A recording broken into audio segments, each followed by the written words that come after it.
Good morning all of you. आज का हमारा टॉपिक है इलेक्ट्रोकेमिकल प्रिंसिपल ऑफ मेटालर्जी। हमने थर्मोडाइनमिकल प्रिंसिपल पढ़े थे, टेम्परेचर का क्या इफेक्ट होता है, कैसे हमारे पास एंट्रोपी चेंज होती है। वैसे ही हम electrochemical, electrolysis, dissociation of the salt या dissociation of the electrolyte in the presence of electricity. जब हम किसी सॉल्यूशन में से जब इलेक्ट्रिसिटी को पास कराते हैं तो कोई भी साल्ट या कोई भी इलेक्ट्रोलाइटिक अपने आयंस में डिसोसिएट हो जाता है। ठीक है, तो अब तक हमने जो पढ़ा था वो थर्मोडाइनमिकल था, टेम्परेचर का था, गिब्स फ्री एनर्जी के ऊपर। अब हम पढ़ेंगे कि हमारे पास इलेक्ट्रोलाइसिस में होता है स्टैंडर्ड इलेक्ट्रोड पोटेंशियल, कि हमारे पास एक रोड ने कितना काम किया है वो हम कैसे डिटरमाइन करते हैं। तो इलेक्ट्रोलाइसिस का क्या इफेक्ट पड़ता है मेटालर्जी की प्रोसेस के ऊपर। ठीक है, हमें पता है कि डेल्टा जी है वो किसके बराबर होता है, -n/F(E0), जहाँ पे n होता है नंबर ऑफ इलेक्ट्रॉन्स, E0 है यहाँ पे स्टैंडर्ड इलेक्ट्रोड पोटेंशियल। आपकी 11th क्लास में आया था जब हमने 8th यूनिट के बारे में पढ़ा था, वहाँ पे हमने एक सेल पढ़ा था, उसमें आया हुआ था ये सारी चीज़ें। F क्या होता है, फैराडे कांस्टेंट। ठीक है, अब जितनी ज़्यादा मेटल रिएक्टिव होगी, ठीक है, उसके इलेक्ट्रोड पोटेंशियल की वैल्यू उतनी ही ज़्यादा क्या होगी, नेगेटिव होगी। ठीक है बेटा, जितनी ज़्यादा रिएक्टिव मेटल होगी उसके इलेक्ट्रोड पोटेंशियल की वैल्यू उतनी ही ज़्यादा नेगेटिव होगी।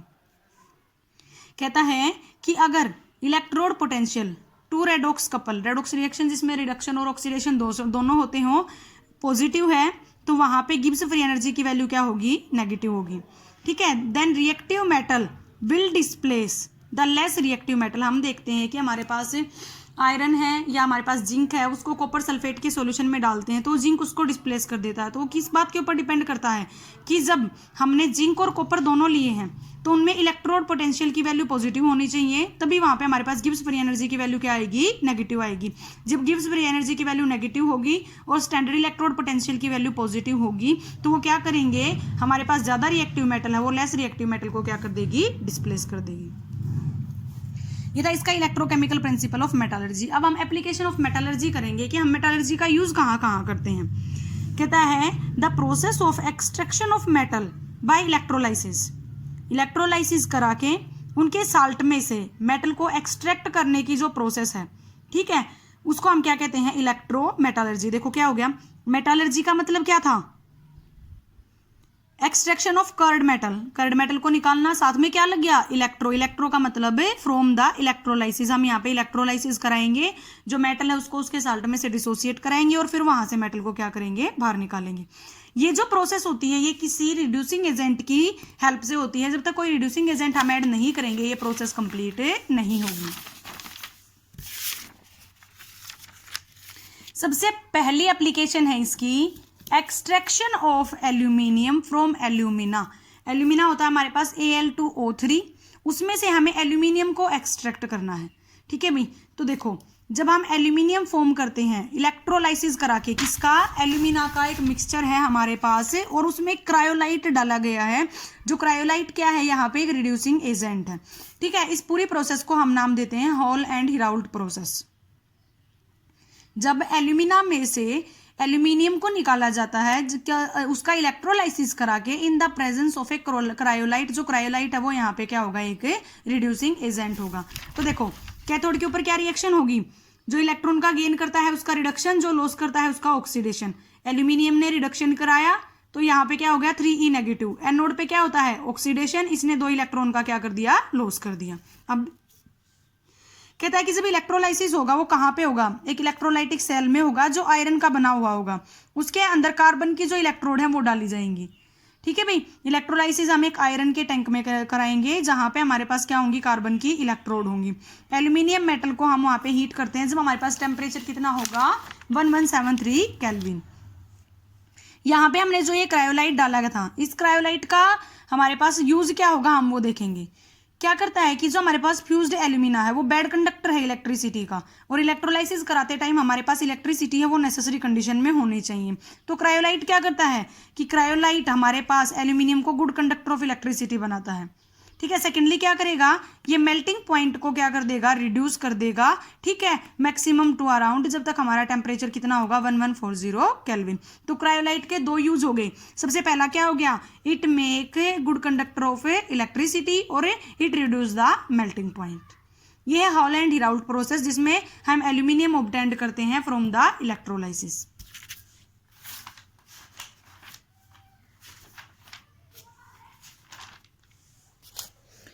ये हमारे पास इसका डायग्राम है। ये आयरन का टैंक है, यहाँ पे हमने कॉपर की रोड यूज की हुई है, एनोड। ठीक है, यहाँ पे हमारे पास पाउडर्ड कोक डाला गया है इसके अंदर। ठीक है, ये कार्बन की लाइनिंग है, इसके बाहर जो कार्ब लाइनिंग होगी वो भी किसकी होगी, कार्बन की होगी। अंदर जो रोड है वो तो एनोड की तरह बिहेव करेंगी, और बाहर जो लाइनिंग लगी हुई है वो कैथोड की तरह बिहेव करेगी। इसमें हमने क्या डाल दिया, एल्यूमिना Al2O3 और क्रायोलाइट Na3Alf6। ठीक है, फिर हम जब जैसे इसमें से इलेक्ट्रिसिटी पास कराएंगे, ये क्रायोलाइट इसको गुड कंडक्टर ऑफ इलेक्ट्रिसिटी बना देगा, और ये एल्यूमिना से किस में डिसोसिएट हो जाएगा, एल्यूमिनियम में डिसोसिएट हो जाएगा। नेक्स्ट प्रोसेस आगे भी हमारे पास रिफाइनिंग क्या होती है। The process of purifying the crude metal. जो कर्ड मेटल है, हमने जब तक मेटालर्जी की वहां तक हमें कर्ड मेटल मिल गई। अब उस कर्ड मेटल को कि उस पे के ऊपर कोई ना कोई इम्प्योरिटीज जरूर होंगी, उसको प्योरीफाई करने की जो प्रोसेस होगी उसको हम क्या कहेंगे, जो रिफाइनिंग। ठीक है भाई, अब हमारे पास कुछ कॉमन है प्रोसेस रिफाइनिंग में जो हम यूज करते हैं। सबसे पहली प्रोसेस है हमारे पास डिस्टिलेशन। डिस्टिलेशन आप लोग खुद भी देखते हो, हमारे पास वाटर है, हम उसको गर्म करते हैं और वापस उसकी भाप को इकट्ठा कर लेते हैं, तो वहां पे जो वाटर होता है वो डिस्टिल्ड वाटर होता है। सेम एज इट इज हम क्या करेंगे कि हमारे पास ये मेथड है ना यूज होगा, वो सिर्फ वोलेटाइल मेटल के लिए यूज होगा, क्योंकि वोलेटाइल सब्सटेंस है वही वेपर्स में कन्वर्ट होते हैं। इम्प्योर मेटल को हम हीट करेंगे। ठीक है, एक आयरन का हमारे पास कंटेनर होगा जिसके अंदर हम इसको हीट करेंगे। जो वाटर वेपर्स होंगे उनको दोबारा से दूसरे कंटेनर के अंदर हम क्या कर लेंगे, इकट्ठा कर लेंगे। जब हमने वो वेपर्स बने हैं वहां पे उस मेटल के, उनको हम इकट्ठा करेंगे तो वो प्योर मेटल होगी। और नॉन वोलेटाइल इम्प्योरिटीज कंडीशन क्या हो गई, जब हम डिस्टिलेशन प्रोसेस कराएं तो उसकी कंडीशन होनी चाहिए कि मेटल होगी वो वोलेटाइल होगी, और जो नॉन मेटल होगी वो क्या होगी, नॉन वोलेटाइल होगी। तब हम इसको वेपर्स में कन्वर्ट कराएंगे और उन वेपर्स को दोबारा से किसी कंटेनर में इकट्ठा करेंगे, तब क्या होगा, वहां पे हमारे पास जो मेटल होगी वो प्योर होगी। सेकेंड प्रोसेस है हमारे पास भाई लिक्वेशन प्रोसेस। ये इस प्रिंसिपल के ऊपर बेस्ड होती है कि जो इम्प्योरिटीज़ हैं वो लेस फ्यूजेबल होती हैं मेटल से। ठीक है, कि मेल्टिंग पॉइंट है वो मेटल का क्या होगा, कम होगा। The melting point of metals are lower than the impurities. Melting point metals का कम होगा और इम्प्योरिटीज का क्या होगा, ज़्यादा होगा। देखो भाई, ये हमारे पास लिक्वेशन की प्रोसेस है। हमने मेटल को यहाँ पे एक स्लोपिंग अर्थ के ऊपर रखा, जहाँ पे हमारी मेटल है वो इजीली अगर मैं लिक्विड में कन्वर्ट होगी तो हमारे पास नीचे प्योर मेटल के रूप में आ जाएगी। ठीक है, ये हमारे पास हमने एक इनर्ट एटमोस्फियर कंबाइन किया है यहाँ पे कार्बन मोनोऑक्साइड का। ठीक है, इनर्ट एटमोस्फियर का मतलब यहाँ पे सिर्फ एक कार्बन मोनोऑक्साइड गैस होगी, बाकी कोई भी गैसेज नहीं होंगी। अब इम्प्योर मेटल को हमने यहाँ पे प्लेस कर दिया। अब ये इम्प्योर मेटल है, अब मेल्टिंग पॉइंट है वो मेटल का कम है और इम्प्योरिटीज का क्या है, ज्यादा है। तो मेटल का अगर मेल्टिंग पॉइंट कम है तो वो कम टेम्परेचर पे ही लिक्विड में कन्वर्ट होके कहाँ आ जाएगी, नीचे आ जाएगी, और इम्प्योरिटीज है वो हमारे पास यहीं रह जाएंगी। ये हमारे पास लिक्वेशन की प्रोसेस। नेक्स्ट प्रोसेस है हमारे पास इलेक्ट्रोलाइटिक रिफाइनिंग। ठीक है, तो हमारे पास ये रिफाइनिंग है, लेकिन क्या होगी, इलेक्ट्रोलाइटिक रिफाइनिंग। इस मेथड में हम क्या करते हैं कि जो मेटल है, एनोड भी और कैथोड भी वो कॉपर की बनी हुई होंगी। जो हमारे पास रोड होंगी, एनोड भी और कैथोड भी किसकी बनी हुई होंगी, कॉपर मेटल की बनी हुई होंगी। ठीक है, यहाँ पे जो इम्प्योर मेटल है वो एनोड की तरह बिहेव करेगी, और जो प्योर मेटल है वो किसकी तरह बिहेव करेगी, कैथोड की तरह बिहेव करेगी। दोनों सेम होंगी, कॉपर की बनी हुई होंगी, बट जो इम्प्योर होगी वो किसकी तरह बिहेव करेगी, एनोड की तरह, और जो प्योर होगी वो किसकी तरह बिहेव करेगी, कैथोड की तरह बिहेव करेगी। ये देखो, ये एनोड है, इम्प्योर है, ये कैथोड है, ये क्या है, प्योर है। बैटरी से कनेक्ट कर दिया। जैसे ही हम इसमें से इलेक्ट्रिसिटी पास कराना स्टार्ट करेंगे तो ये जो हमारे पास एनोड वाली जो रोड थी वो डिसोसिएट होना स्टार्ट हो जाएगी। डिसोसिएट होगी तो इसमें से जो इम्प्योरिटीज हैं, ठीक है, इम्प्योरिटीज है वो यहाँ पे रह जाएंगी, और इसमें से जो कॉपर होगा वो इस कैथोड के ऊपर आकर क्या हो जाएगा, डिसोसिएट हो जाएगा। अब यहाँ पे हमें जो मिलेगा वो क्या होगा कि जो प्योर कॉपर होगी वो हमें इधर मिल जाएगी। ये इम्प्योर थी, इसमें से जैसे इलेक्ट्रिसिटी पास कराई तो ये डिसोसिएट होना स्टार्ट होगी। डिसोसिएट होके इसमें से कॉपर के मॉलिक्यूल्स हैं वो प्योर कैथोड के ऊपर आ जाएंगे हमारे पास, और इम्प्योरिटीज है वो नीचे रह जाएंगी।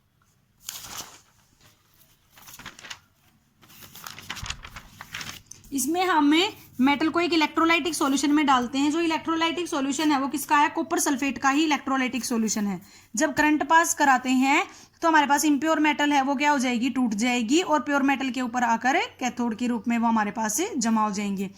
एनोड के ऊपर जो इलेक्ट्रॉन का लॉस करता है ऑक्सीडेशन, जो इलेक्ट्रॉन्स का गेन करता है उसका क्या होगा, रिडक्शन। ये प्रोसेस होंगी। यहाँ पे एम डिनोट करता है मेटल को, ठीक है। यहाँ पे एम की जगह पे हम कॉपर भी लिख सकते हैं, Cu2, यहाँ से Cu2 पॉजिटिव हो जाएगा, यहाँ पे Cu2 पॉजिटिव 2 इलेक्ट्रॉन्स का गेन कर लेगा और वापिस किस में कन्वर्ट हो जाएगा, कॉपर में। और यहाँ पे जो कॉपर होगी वो क्या होगी, प्योर होगी। उसके बाद नेक्स्ट आ गया भी हमारे पास जोन रिफाइनिंग। ये मेथड इस प्रिंसिपल के ऊपर बेस्ड होता है कि जो इम्प्योरिटीज होती हैं, जो इम्प्योरिटीज होती हैं वो मोर सोल्यूबल होंगी, ज़्यादा सोल्यूबल होंगी मोल्टन स्टेट में, लेकिन as compare to the solid state. अब हमारे पास जो मेटल है वो सॉलिड स्टेट में रहती है, ठीक है, लेकिन इसका प्रिंसिपल क्या हो गया कि जो इम्प्योरिटीज हैं वो मोल्टन स्टेट में ज़्यादा सोल्यूबल होंगी। तो हम पहले जो मेटल है उसको लिक्विड में कन्वर्ट कराएंगे। इस प्रोसेस के अंदर क्या होता है कि जो इम्प्योर मेटल है उसको अलग अलग पार्ट में हम डिवाइड कर लेते हैं। एक मूविंग हीटर की हेल्प से हम उसको हीट करना स्टार्ट कर देते हैं। जैसे जैसे हीटर मूव करेगा तो जो पीछे वाला एंड है वो सॉलिड में कन्वर्ट होता चला जाएगा और जो आगे वाला एंड है वो किस में रहेगा, लिक्विड में रहेगा। तो जो इम्प्योरिटीज होंगी ना वो लिक्विड पार्ट में क्या होती चली जाएंगी, डिस्प्लेस होती चली जाएंगी और हमारे पास लास्ट में क्या बच जाएगी, प्योर मेटल बच जाएगी। ये देखो, ये हमारे पास एक मेटल है, यहाँ पे हमने नोबल गैस का एटमोस्फियर क्रिएट किया है कि नोबल गैस प्रेजेंट होंगी यहाँ पे। ये हमारे पास हीटर है, मूविंग हीटर है। यहाँ पे देखो हमने इस हीटर को यहाँ से मूव कराना स्टार्ट कराया। पहले यहाँ से हमने क्या किया, इसको स्टार्ट कर दिया। अब देखो जैसे ही ये इसको मेल्ट करना स्टार्ट करेगा, इम्प्योरिटीज है ना वो मोल्टन पार्ट में, जो पिघला हुआ पार्ट है ना उसमें क्या हो जाएंगी, ऐड होना स्टार्ट हो जाएंगी। अब ये यहाँ से मूव करता करता यहाँ तक आया। अब जो पीछे वाला पार्ट है, जैसे हीटर वहां से चला गया वो सॉलिड में वापस कन्वर्ट हो जाएगा और इम्प्योरिटीज है वो हीटर के साथ साथ रहेंगी, ठीक है। तो हमारे पास ये क्या बच जाएगी, प्योर मेटल, और ये क्या बच जाएगी, इम्प्योर मेटल। उसके बाद नेक्स्ट है हमारे पास वेपर फेज रिफाइनिंग। नेक्स्ट क्या अभी हमारे पास वेपर फेज रिफाइनिंग। इस मेथड में हम क्या करते हैं कि जो कर्ड मेटल होती है उसको इम्प्योरिटीज से अलग कराना है। तो हम क्या करेंगे कि पहले तो उसको लो टेम्परेचर के ऊपर एक कंपाउंड के साथ हीट करेंगे, ठीक है, और फिर बाद में हम उस टेम्परेचर को ज़्यादा कर देंगे तो वो हमारे पास जो हमने मेटल इम्प्योरिटीज या जो भी हमने पार्ट उनके ऊपर ऐड किया था वो हट जाएगा वहाँ से। इनमें 2 प्रोसेस होती है हमारे पास। वेपर फेज रिफाइनिंग में हम क्या करते हैं बेटा, फिर से देखो, हमारे पास जो मेटल होती हैं उसको पहले लो टेम्परेचर पे किसी भी वोलेटाइल कंपाउंड के साथ हीट करेंगे, ठीक है। जैसे ही हम टेम्परेचर को ज़्यादा कर देंगे वो वोलेटाइल कंपाउंड है वहाँ से रिमूव हो जाएगा और हमारे पास प्योर मेटल बच जाएगी। इसके अंदर 2 प्रोसेस होती है हमारे पास। मोन्स प्रोसेस, सबसे पहले मोन्स प्रोसेस में हम निकल की रिफाइनिंग कराते हैं। ये हमारे पास निकल है, इसको हमने कार्बन मोनोऑक्साइड के साथ हीट करा दिया लो टेम्परेचर के ऊपर। टेम्परेचर हमारा 330 से 350 केल्विन होगा, ठीक है। ये यहाँ से कॉम्प्लेक्स कंपाउंड बन गया। अब इस कॉम्प्लेक्स कंपाउंड को हमने हाई टेम्परेचर पे हीट कर दिया। जैसे ही हम हाई टेम्परेचर पे हीट करेंगे तो यहाँ पे जो निकल मिलेगा वो प्योर होगा और कार्बन मोनोऑक्साइड यहाँ से एक वोलेटाइल कंपाउंड है जो क्या हो जाएगा, release. Same as it is हमारे पास नेक्स्ट मेथड होता है वेन आर्कले मेथड, जिसमें हम जिरकोनियम और टाइटेनियम की रिफाइनिंग कराते हैं इसी वे में। जिरकोनियम को आयोडीन के साथ हीट करेंगे लो टेम्परेचर के ऊपर, ठीक है, जिरकोनियम आयोडाइड बन जाएगा यहाँ से। फिर इस जिरकोनियम आयोडाइड को हम हाई टेम्परेचर के ऊपर फिर से हीट कर देंगे। जैसे हाई टेम्परेचर के ऊपर हीट करेंगे इम्प्योरिटीज इस आयोडीन के साथ बाहर आ जाएंगी और हमारे पास प्योर जिरकोनियम बच जाएगा। सेम एज इट इज हम टाइटेनियम को भी क्या करेंगे, हीट करेंगे, ठीक है। तो वेपर फेज रिफाइनिंग में हमारे पास 2 टाइप के क्या होंगे, मेथड होंगे, जो दोनों में हम अलग अलग मेटल्स को क्या करेंगे, रिफाइनिंग करेंगे। नेक्स्ट आता है भाई हमारे पास क्रोमेटोग्राफी मेथड।